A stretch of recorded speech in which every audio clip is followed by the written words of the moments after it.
Hello friends, मैं doctor Ramesh Kumar Thakur आप लोगों का स्वागत करता हूं मशीन लर्निंग के इस नए वीडियो में। इसका नाम है न्यूरल नेटवर्क, जिसे हम शॉर्ट में एनएन भी कहते हैं। कहीं कहीं ANN that is artificial neural network भी कहा जाता है। तो चलिए देखते हैं क्या होता है आर्टिफिशियल न्यूरल नेटवर्क। सो आर्टिफिशियल न्यूरल नेटवर्क जो है ये एक रिलेशनशिप डेवलप करता है between input signal and output signal. ठीक है, इनपुट और आउटपुट सिग्नल के बीच में एक रिलेशनशिप डेवलप करता है। कैसे? On the basis of understanding of how a biological brain response to stimuli. So हमारा जो ब्रेन है वो जैसे काम करता है उसी का एक मिमिक किया जाता है आर्टिफिशियल न्यूरल नेटवर्क में, कि जैसे हमारा ब्रेन सिग्नल को प्रोसेस करता है उसी तरह से अगर न्यूरॉन्स आर्टिफिशियली प्रोसेस करें तो हम इस तरह के नेटवर्क को कह देते हैं आर्टिफिशियल न्यूरल नेटवर्क। ठीक है, सो ये क्या करता है, ये नेटवर्क ऑफ आर्टिफिशियल न्यूरॉन्स लेता है और इसका यूज़ करता है लर्निंग प्रॉब्लम्स को सॉल्व करने में। तो इसको अच्छे से समझने के लिए पहले थोड़ा सा हम बायोलॉजिकल जो न्यूरॉन्स कैसे काम करते हैं उसको समझते हैं। जैसे कि ये जो है फोटो दिया हुआ है, ये बायोलॉजिकल न्यूरॉन है, ये एक्चुअल फोटो है, ये राइट साइड में देखिए, और ये लेफ्ट साइड में थोड़ा सा इसका कॉमिक वर्जन बनाया गया है। तो देखिए क्या होता क्या है अपने ब्रेन में।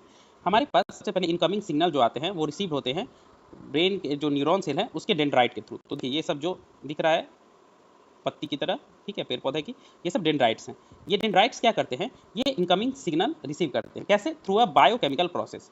तो जैसे मान लीजिए हम लोग कोई मूवी देखने गए और वहाँ पे कोई हॉरर सीन आ गया, तो हॉरर सीन होता है तो हमारे जो सेंसरी ऑर्गन्स हैं, लाइक हमारे आइज, नोज, ईयर्स, स्किन, ये सब जो सेंसरी ऑर्गन है इनके थ्रू हमें एक फील होता है कि हमें डर लगता है। तो वो कैसे होता है कि कुछ बायोकेमिकल सब्सटेंस जो है रिलीज होता है बॉडी में और उसको सेंस करता है ये डेंड्राइट। ठीक है, अब ये क्या करता है डेंड्राइट, ये according to strength of the signal ये इम्पल्स को वेट करता है। वेट मतलब मल्टीप्लाई करता है उसके वेट के साथ, स्ट्रेंथ के साथ, जितना उसका इंपॉर्टेंस होता है रिलेटिव। जैसे अगर हमें कहीं डर लगता है तो डर लगने में जो इंपॉर्टेंट जो हमारे सेंसरी ऑर्गन काम होते हैं वो आँख का होता है। आँख कुछ ऐसा डरावना देख लेता है, उसका कान का भी होता है, कुछ ऐसा डरावना हम सुन लेते हैं, या कभी कभी कुछ ऐसा डरावना मतलब ऐसी डरावनी चीज़ जो हमें महसूस होती है तो इसका भी होता है। तो हर एक जगह हर एक सेंसरी ऑर्गन का उतना पूरा यूज़ नहीं होता है। तो किस सेंसरी ऑर्गन के का कितना स्ट्रेंथ है उसके सिग्नल का, उसके अकॉर्डिंगली उस सिग्नल को मल्टीप्लाई किया जाता है उसके वेट से।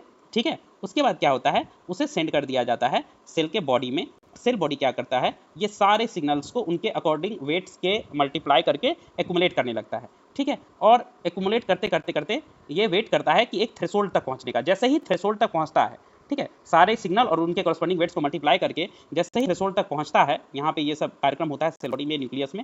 ठीक है, तो सेल क्या करता है, फायर हो जाता है और एक आउटपुट सिग्नल देता है। ठीक है, तो जैसे देखता है कि अरे अब इस लिमिट से ज़्यादा, अब ये चीज़ जो हो गया, जैसे मान लीजिए डर वाला कोई चीज़ देख रहे हैं तो हमारा एक लिमिट से ज़्यादा जो है वो थ्रेशोल्ड से बढ़ गया वो कैलकुलेशन, तो हमारा ब्रेन एक सिग्नल देगा कि अब हमें डरना है। ठीक है, तो वो क्या करता है, आउटपुट सिग्नल फायर करता है जो कि ट्रांसमिट होता है इलेक्ट्रोकेमिकल प्रोसेस के द्वारा एक्सॉन के थ्रू। तो एक्सॉन जो है ये पाइप की तरह होता है, ये यहाँ पे सेल के बॉडी से निकल के जो है नेक्स्ट न्यूरॉन को सिग्नल देने के लिए ये पाइप के थ्रू जाता है। इस पाइप को एक्सॉन कहते हैं। ठीक है, और एक्सॉन क्या करता है, इस इलेक्ट्रिकल सिग्नल को प्रोसेस करता है और इसको केमिकल सिग्नल के रूप में पास करता है नेबरिंग न्यूरॉन को, और इसके किसके थ्रू, एक टाइनी गैप्स होता है जिसको कहते हैं सिनेप्सिस। तो रिसीव करने के टाइम डेंड्राइट्स और जो आउटपुट सिग्नल को पास करते हैं उसको उस टाइम जो ये ट्री लाइक स्ट्रक्चर होता है उसको बोलते हैं सिनेप्सिस। तो इस तरह से पूरा प्रोसेस होता है कि हमारे इनपुट सिग्नल रिसीव होते हैं डेंड्राइट से, फिर उसको करस्पॉन्डिंग वेट के साथ मल्टीप्लाई करके उस पर प्रोसेसिंग होता है यहाँ पे न्यूक्लियस में। न्यूक्लियस देखता है कि अगर एक थ्रेशोल्ड से ऊपर वो वैल्यू चली गई हो प्रोसेसिंग के बाद, तो उससे एक आउटपुट सिग्नल फायर होता है जो कि एक्सॉन के थ्रू ट्रांसफर होते हुए सिनेप्स के थ्रू पास के नेबरिंग न्यूरॉन्स में पास होता है। ठीक है, और वहाँ से फिर जो है वो चीज़ें केमिकल फॉर्म में शुरू हो जाती है। इस बीच में इलेक्ट्रोकेमिकल रहता है, बाकी इससे पहले जो है बायोकेमिकल होता है, इसके बाद भी बायोकेमिकल होता है, इस बीच में जो काम होता है वो इलेक्ट्रोकेमिकल होता है। ठीक है, समथिंग इलेक्ट्रिक सिग्नल की तरह काम होता है। ये कि ये रियल लाइफ न्यूरॉन्स है। ठीक है, ये हमारा वो सेल का बॉडी है, इसके बीच में न्यूक्लियस होगा और ये सब डेंड्राइट्स है, एक तरफ सिनेप्स होंगे, इस तरह से काम चलते हैं। ठीक है, चलिए अब बहुत हो गया बायोलॉजिकल न्यूरॉन, अब थोड़ा सा देख लेते हैं इसका आर्टिफिशियल वर्जन। तो सबसे पहले जो है हमारे बायोलॉजिकल न्यूरॉन को मिमिक करने का काम जो किया गया था, जो मैथमेटिकल मॉडल बनाया था, वो बनाया था मैकलॉक और पिट्स ने। कितने ईस्वी में? 1943 में। सोचिए हमारा देश इंडिया आज़ाद भी नहीं हुआ था उस टाइम में, जब मैकलॉक और पिट्स ने ये बायोलॉजिकल न्यूरॉन को कॉपी करके मिमिक करके एक आर्टिफिशियल न्यूरॉन बनाया। और सिंस इन लोगों ने इसका इन्वेंट किया था इसलिए इनके रेस्पेक्ट में इनका नाम एमपी न्यूरॉन पड़ गया, मैकलॉक पिट्स न्यूरॉन, जिसे शॉर्ट में एमपी न्यूरॉन भी कहते हैं। ठीक है, सो ये किस तरह का न्यूरॉन था, ये एक लीनियर थ्रेशोल्ड गेट मॉडल था। ठीक है, लीनियर थ्रेशोल्ड गेट मॉडल, जिसका यहाँ पे एक इमेज दिया हुआ है। तो देखिए इसमें क्या होता था कि एक सेल बॉडी की तरह यहाँ पे एक न्यूरॉन को लिया गया जिसके दो पार्ट बनाए गए, ठीक है। एक पार्ट जो था वो था एडर फंक्शन वाला जिसे जी कहा गया, और एक पार्ट था एक्टिवेशन फंक्शन का जिसे एफ कहा गया। अब एडर पार्ट में क्या होता है, जितने भी इनकमिंग सिग्नल होते थे, तो यहाँ इनकमिंग आउटपुट्स इनपुट्स सब आते हैं, वो उसके करस्पॉन्डिंग वेट के साथ मल्टीप्लाई होते हैं। तो देखिए x1 का वेट जो है W1 है, x2 का W2 है, इस तरह से xn का WM वेट हुआ, और ये इस पार्ट में एडर वाले पार्ट में जो है सारे सिग्नल इनपुट सिग्नल अपने करस्पॉन्डिंग वेट से मल्टीप्लाई होकर ऐड होंगे, इसलिए एडर कहा जाता है। तो समेशन ऑफ xi wi उसके करस्पॉन्डिंग वेट से मल्टीप्लाई होकर सम हो जाएंगे, तो यही काम करता था एडर वाला। देन ये पास होता था नेक्स्ट पार्ट को, जो कि होता था एक्टिवेशन फंक्शन का। ये क्या करता था, इस एडेड वैल्यू को प्रोसेस करता था। सो समेशन ऑफ xi wi जो है इस फंक्शन से पास होता था, और on the basis of some threshold value, कोई थ्रेशोल्ड वैल्यू रहती थी, उसके बेसिस पे आइदर ये फायर होता था या नहीं होता था। फायर होने का मतलब है आइदर ये आउटपुट देता था या नहीं। आउटपुट देने का मतलब लाइक ये 1 देगा या 0 देगा on the basis of this value, ठीक है। तो ये वैल्यू अगर एक फिक्स थ्रेशोल्ड, एक थ्रेशोल्ड रहता था, उससे अगर ज़्यादा हुआ, थ्रेशोल्ड से अगर ज़्यादा हुआ वैल्यू, तो ये आउटपुट 1 देता था, otherwise 0। So F of summation of xi wi जो था ये 1 देता था if summation of xi wi जो है ग्रेटर देन और इक्वल टू थ्रेशोल्ड होता था, थ्रेशोल्ड, ठीक है। और अदरवाइज 0 देता था, अदरवाइज मतलब अगर थ्रेशोल्ड से कम होता था तो ये 0 आउटपुट देता था। इस तरह से मैक्लोक्विट्स न्यूरॉन काम करता था, ठीक है। तो हम समझ गए। सो उसी का ये फार्मूला यहाँ पे जो मैंने लिखा वही यहाँ पे भी दिया हुआ है, सेम जी कैसे काम करता था और ये एक्टिवेशन फंक्शन कैसे काम करता था। ये 1 देता था अगर जो वैल्यू थी जीएस की, जो कि हमने समेशन ऑफ WX लिया था, वो अगर किसी थ्रेशोल्ड बी से ज़्यादा या बराबर रहता था तो 1 होता था, अदरवाइज अगर उससे छोटा होता था तो 0 होता था, जो हम ऑलरेडी पिछले स्लाइड में हम देख चुके हैं, ठीक है। अब इसमें इसके थ्रू जो है मेनली बहुत सारे लॉजिक गेट इंप्लीमेंट किए गए। यहाँ पे एक लॉजिक गेट हम देखेंगे एंड फंक्शन का। तो एंड फंक्शन का लॉजिक गेट इंप्लीमेंट करने के लिए एमपी न्यूरॉन के थ्रू यहाँ पे पहले हम एंड फंक्शन का टेबल बना लेंगे। तो एंड फंक्शन क्या होता है कि 2 इनपुट होते हैं, उस केस पे आउटपुट डिसाइड होता है कि अगर दोनों इनपुट ऑन रहते हैं, मतलब 1 रहते हैं, तो ही आउटपुट 1 होता है, अदरवाइज 0 होता है। तो 1 1 में 1, 1 0 में 0, 1 0 1 में 0 और 0 0 में 0 होगा, ठीक है।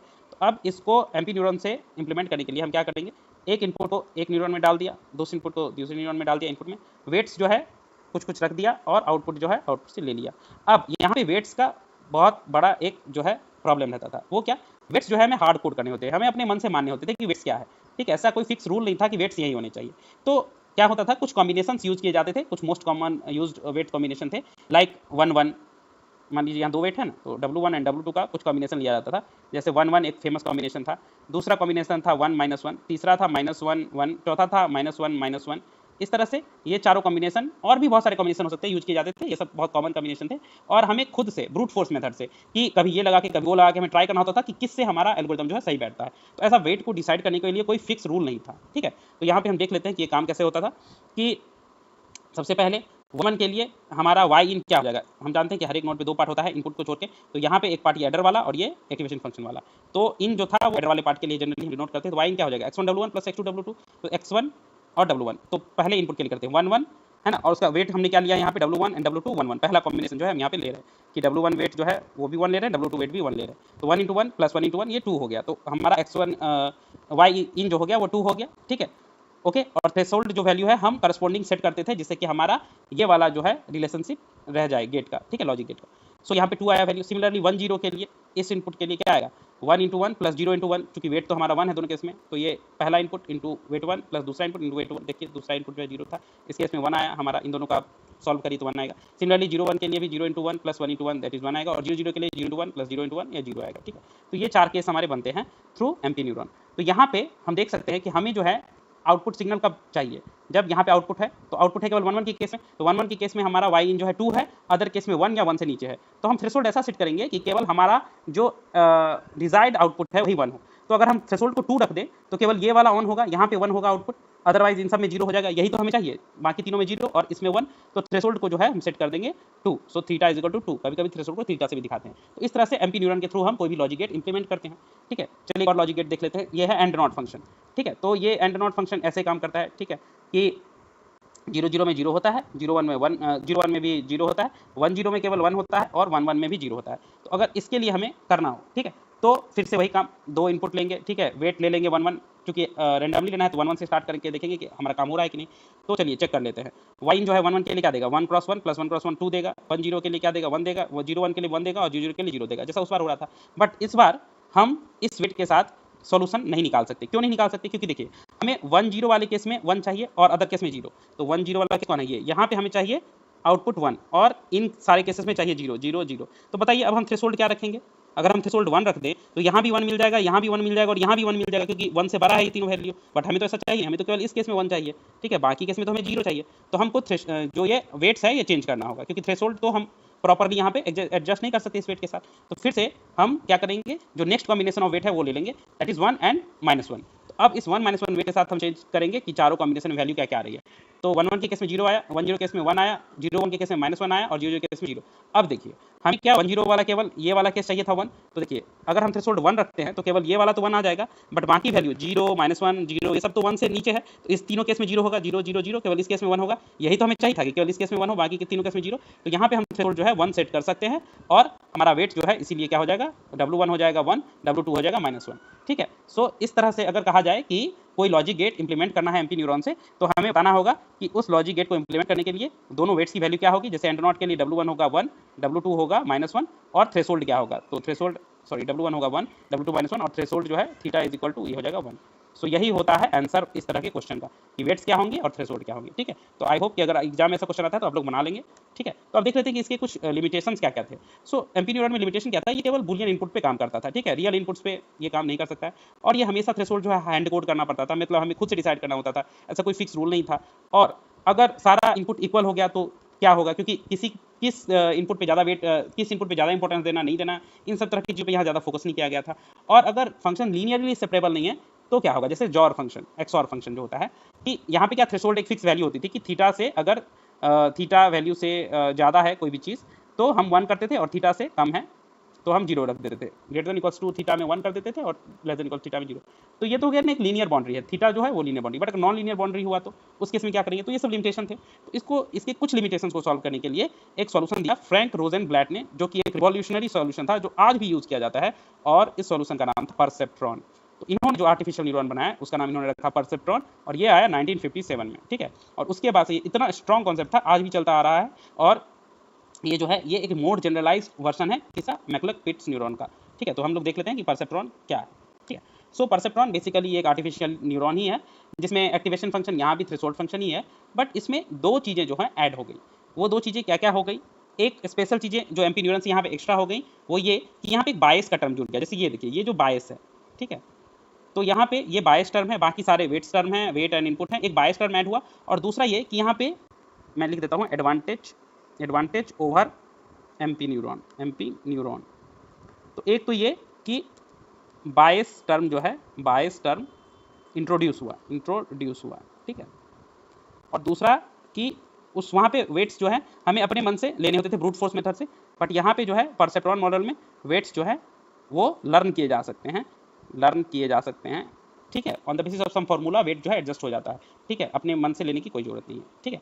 सो बायस थोड़ा समझ लेते हैं। बायस क्या होता है, बायस होता है जैसे कोई डिसीजन हम लेते हैं, सपोज कोई आदमी नॉर्थ इंडिया से बिलोंग करता है, ठीक है, तो अगर उसे फूड के मैटर में कोई उसको डिसीजन लेना हो तो ऑब्वियसली वो नॉर्थ इंडियन फूड से थोड़ा सा बायस रहेगा, क्योंकि वो नॉर्थ इंडिया से बिलोंग करता है तो उसने बचपन से वैसा ही फूड खाया होगा, ठीक है। तो उसकी एक बायसिंग रहेगी नॉर्थ इंडियन फूड के लिए। उसी तरह से जो भी न्यूरॉन में काम होता है वो एक बायसिंग के बेसिस पे होता ही है, थोड़ा बहुत बायस रहता ही है, ठीक है। केवल वेट्स और इनपुट सिग्नल का नहीं होता है उसमें काम, ठीक है। तो बायस ये वही वाला टर्म है जो ऐड या सब्ट्रैक्ट होता है किसी भी न्यूरॉन से, ठीक है। तो बायस वो ऐड या सब्ट्रैक्ट वाला टर्म है। देन वेट्स जो है यहाँ पे लर्न हो सकते हैं, मतलब इनपुट वेट हम स्टार्टिंग में कुछ भी रख देंगे अपने मन से सिमिलर, और बाद में उसको हम ऑटोमेटिक एक फार्मूला के थ्रू लर्न कर सकते हैं। तो हम आगे देखेंगे आगे के स्लाइड्स में कि कैसे होता है। बाकी चीज़ें यहाँ भी ऑलमोस्ट सेम ही है। यहाँ भी न्यूरॉन होता है, उसके दो पार्ट होते हैं, एक एडर होता है, एक्टिवेशन फंक्शन होता है, वहाँ यहाँ भी इनपुट्स होते हैं x1 x2, है ना, और उनके करस्पॉन्डिंग वेट्स होते हैं W1 W2। यही है कि यहाँ पे एक बायस टर्म आ जाता है, ये ऐड हो जाता है। सो यहाँ पे एडर वाला पोर्शन जो होता है ये सिर्फ समेशन ऑफ WX नहीं होता है, यहाँ WX प्लस B बायस होता है, ये होता है।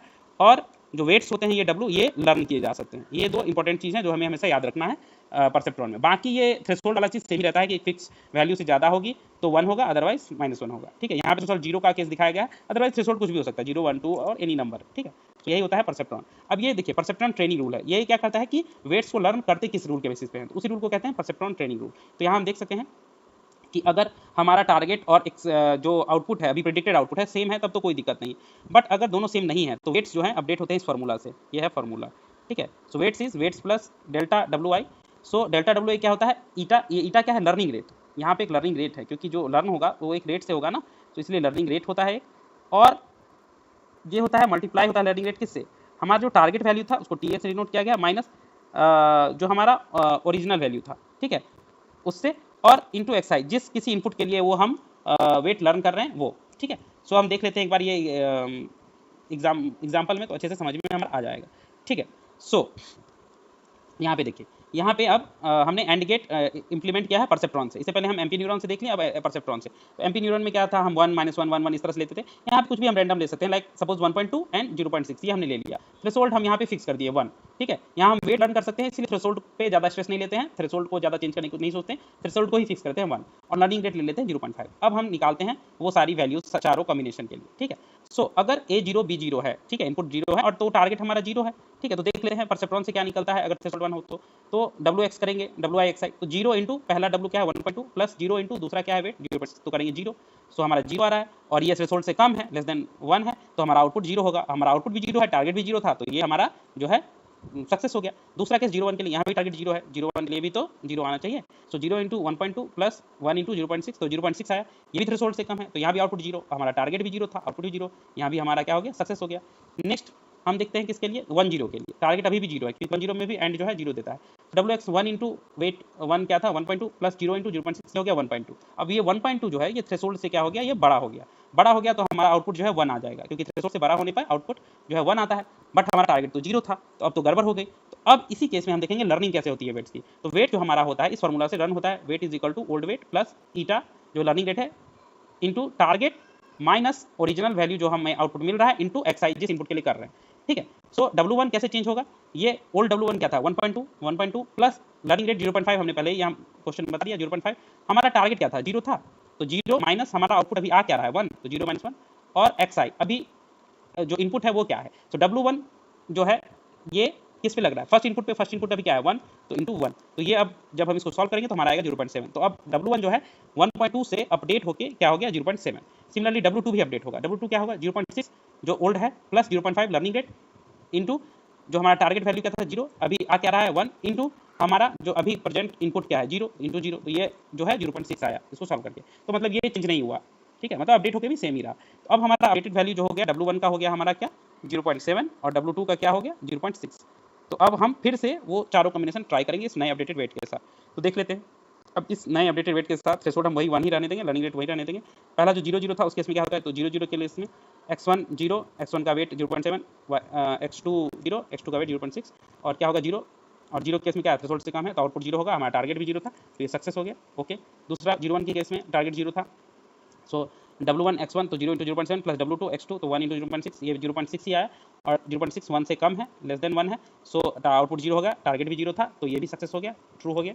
नेक्स्ट 1-0 के केस में वहाँ इस बार फेल हो रहा था पिछली बार, इस बार देख लेते हैं 1 इंटू 0.7, क्योंकि अब हमारा वेट जो है वो 0.7 हो गया W1 का, प्लस 0 इंटू 0.6 ये 0.7, अब ये फिर ये 1 से कम है, तो हमारा आउटपुट जो है 0 आया, और टारगेट भी हमारा 0 था, यस इस बार ये यहाँ भी सक्सेस हो गया। तो अच्छा 1-1 के केस में देख लेते हैं, टारगेट 1 होगा क्योंकि 1-1 केस में एंड जो है 1 देता है, सो WX क्या होगा 1 इंटू 0.7 प्लस 1 इंटू 0.6 ये 1.3, ये जो है ग्रेटर देन 1 है, तो इस केस में 1 होगा, ठीक है, ग्रेटर देन इक्वल्स टू के केस में 1 होता है, सो इस केस में आउटपुट 1 होगा, टारगेट भी 1 था, तो इस केस में भी सक्सेस हो गया, तो चारों केस सक्सेसफुल हो गए। तो अब हमारा परसेप्ट्रॉन जो है लर्न हो गया, और इसको हम इस तरह से दिखा सकते हैं कि एक इनपुट A था, ठीक है, दूसरा इनपुट B था, और ये एक वेट के साथ जो था वो क्या हो रहा था, जा रहा था एडर में, तो वेट अब फाइनल हमारा क्या आया 0.7 आया और 0.6 आया, ठीक है, 0.7 0.6 आया, यहाँ पे उसका समेशन होगा, वेटेड सम होगा, वेटेड सम क्या होता है अगर हम इस तरह से देखें तो इसको, इसके लिए हमारा W1 क्या है 0.7, x1 क्या है A, प्लस दूसरा W2 क्या है 0.6 इंटू B, ये यहाँ पे होगा, ये कैलकुलेशन होगा, तो ये कैलकुलेशन होगा यहाँ पे। उसके बाद इसके ऊपर लगेगा एक एक्टिवेशन फंक्शन, और एक्टिवेशन फंक्शन क्या है threshold step function on the basis of threshold, तो थ्रेशोल्ड 1 है, तो अगर ये वैल्यू जो है 1 से अगर ग्रेटर देन इक्वल्स टू रहेगी तो हमारा जो आउटपुट होगा वो होगा 1, अदरवाइज अगर ये लेस देन 1 रहेगा तो आउटपुट होगा हमारा 0। इसी तरह से हमारा परसेप्ट्रॉन मॉडल काम करता है, ठीक है। सो अब देख लेते हैं परसेप्ट्रॉन के भी कुछ कैरेक्टरिस्टिक्स होते हैं, लिमिटेशन है, कुछ इसके कैरेक्टरिस्टिक है। तो कैरेक्टरिस्टिक क्या है कि ये सुपरवाइज लर्निंग है, जो कि बाइनरी क्लासिफिकेशन में काफ़ी यूज़ होता है। देन वेट कोफिशिएंट जो है ऑटोमेटिकली लर्न होता है, जो हम देखें वेट लर्न हो जाता है। फिर वेट जो है इनपुट फीचर के साथ मल्टीप्लाई होते हैं और डिसीजन मेड होता है कि किसी भी न्यूरॉन को फायर करना है कि नहीं। और जब हम डिसीजन बाउंड्री ड्रॉ करते हैं तो एक लीनियर होता है, सो क्लासेस को 1 n - 1 में सेपरेट कर सकते हैं। और अगर जो भी इनपुट वैल्यू है अगर वेट से मल्टीप्लाई होकर थ्रेशोल्ड वैल्यू से ज़्यादा हो जाती है तो आउटपुट सिग्नल फायर होता है, अदरवाइज आउटपुट नहीं होगा। बट इसके भी कुछ लिमिटेशन है, क्योंकि कोई भी चीज़ परफेक्ट होती नहीं है दुनिया में। तो परसेप्ट्रॉन मॉडल की जो लिमिटेशन है वो ये है, आउटपुट जो है परसेप्ट्रॉन का ये एक बाइनरी नंबर ही हो सकता है 0 1। तो हमारा जो है वो बाइनरी क्लासिफिकेशन में मोस्टली काम करता है, ठीक है। और हार्ड लिमिट ट्रांसफर फंक्शन जो है यहाँ पे, इसीलिए 0 या 1 ही हो सकता है, ठीक है। और ये केवल यूज हो सकता है linearly separable set of input vector के लिए। तो ये भी नॉन लीनियर क्लासिफिकेशन में ये भी यूज नहीं हो सकता है। तो एमपी न्यूरन वाला ये प्रॉब्लम यहाँ पे सॉल्व नहीं हुआ। और अगर इनपुट वेक्टर भी नॉन लीनियर है तो ये क्लासीफाई नहीं कर पाएगा प्रॉपर, ठीक है। तो आई होप आप लोग को समझ में आ गया होगा परसेप्ट्रॉन मॉडल। मैं आशा करता हूँ कि आप लोग इस वीडियो को अच्छे से समझ पाए होंगे। बहुत जल्द मिलते हैं मशीन लर्निंग के नए वीडियो के साथ। Thanks for watching the video.